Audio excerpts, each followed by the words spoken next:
Even if you're not into anime, you'll love this video. Because I'll make it so that anyone can understand what's going on, even if you're not an anime fan. The story takes place in a fantasy setting, very MMO-like. And you can see it's very realistic because the woman plays support. That is some quality realism here. And she gets into this adventurer guild where apparently people at 15 years old start out. I'm not even making that up, okay? Like, she is 15. And she is just going to look over the quest board and find an appropriate quest to do.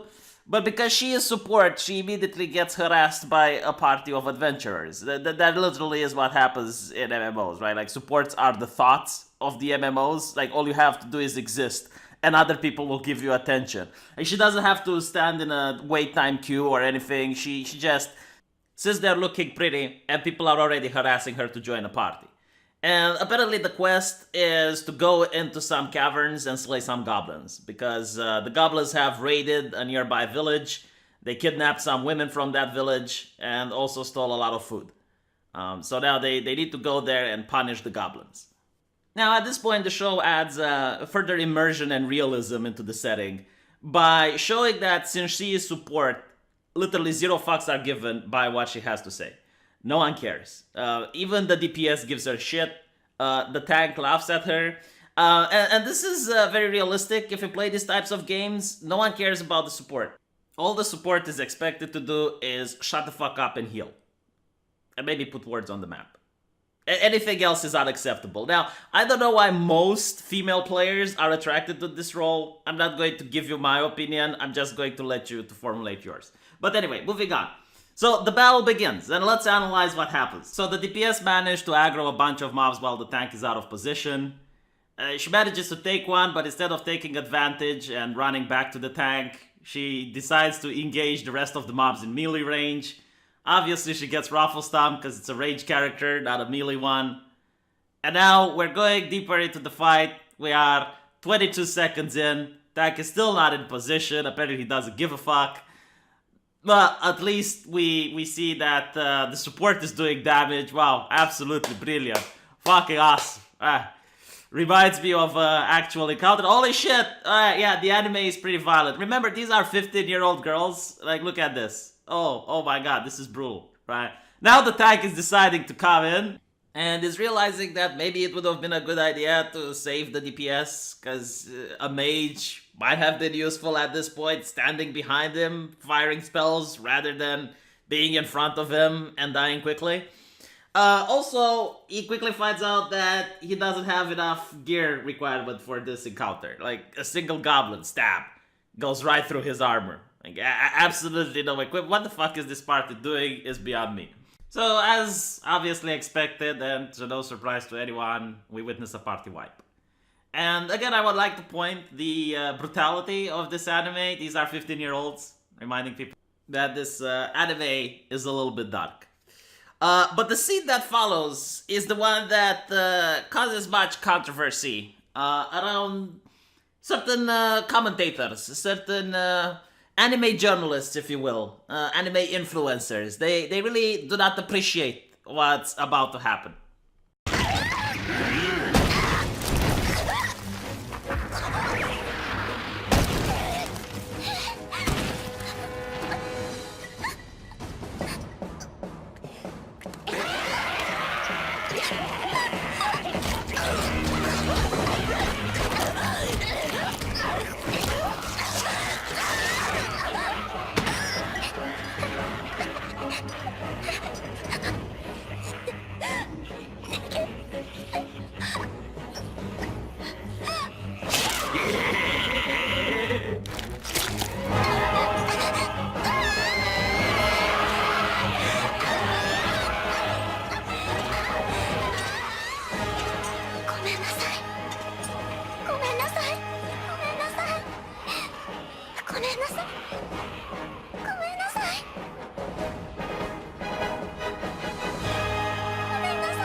So I'm looking at this, right? And my heart is racing. I'm really into this shit. I'm like, oh my god, how are they going to escape? Oh, the feels. You know, such an innocent girl trapped into this really nasty predicament. Very dark.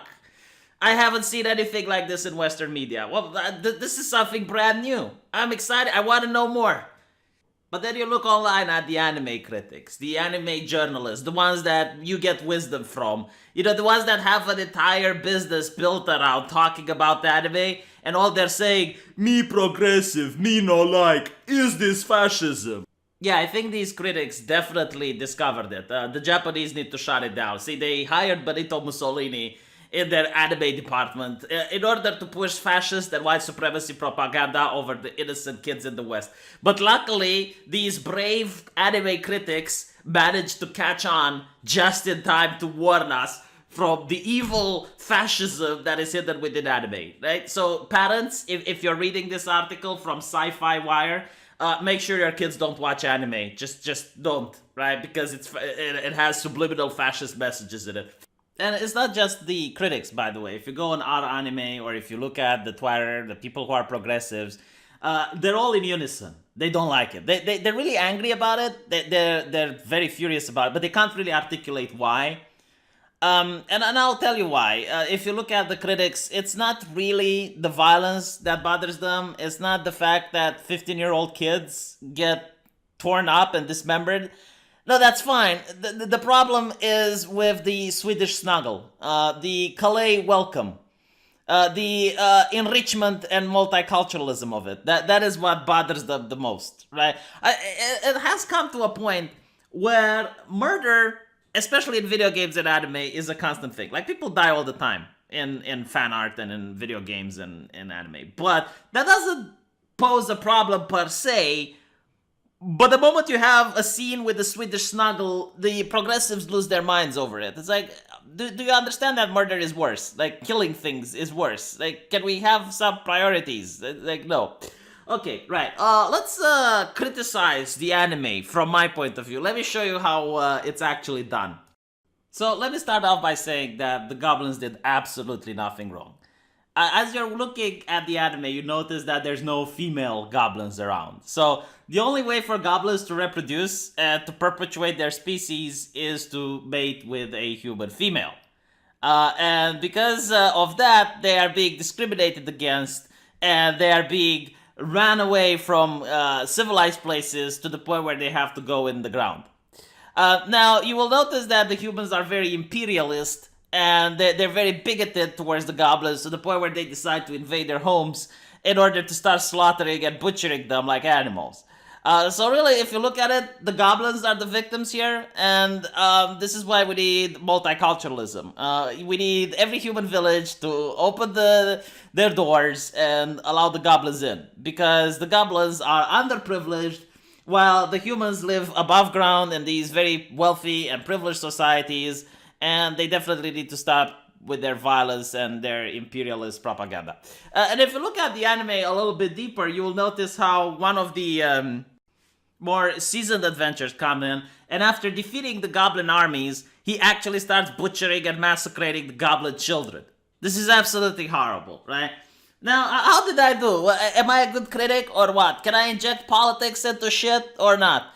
Because apparently this is how you should criticize this. It's not that this is just an anime made for entertainment and there's no political philosophies underneath it. You should just take it for the entertaining purposes.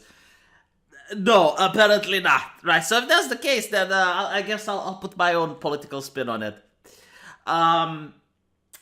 Normally, I use the far left as a moral compass, especially the people who are bloggers, that are progressives, people who are journalists. They're very good as a moral compass. Everything they tell me to do, I do the opposite. And I know I'm a moral person by doing it. Most of the time, right? Not all of the time, but usually, overwhelmingly, yeah. So if they don't like Goblin Slayer, I love Goblin Slayer. Best shit ever. Absolutely, hands down. I have not seen anything better. And not only that, but if they don't want people to see it, I encourage people to see it. Please go see this. This is good shit. I was entertained by the first episode. I don't know where they're going to go with it. But at least right now, it is really, really great. And looking forward for the next episodes. Maybe I'm going to do reviews for them, depending how people feel about it. Let me know in the comments section, and please subscribe. I have been slacking lately, slacking with my videos. A lot of people don't like it, and it shows in the subscriber section. So I promise I'll put more effort. I'll pick up the pace. Also, I have scheduled an interview with Imam Tawhidi, the Imam of Peace. Check him out on Twitter. Amazing guy. Looking forward to talking to him, and that's going to be in a couple of weeks for now for your enjoyment. So subscribe to get notifications regarding that, and I'll see you all on the next video.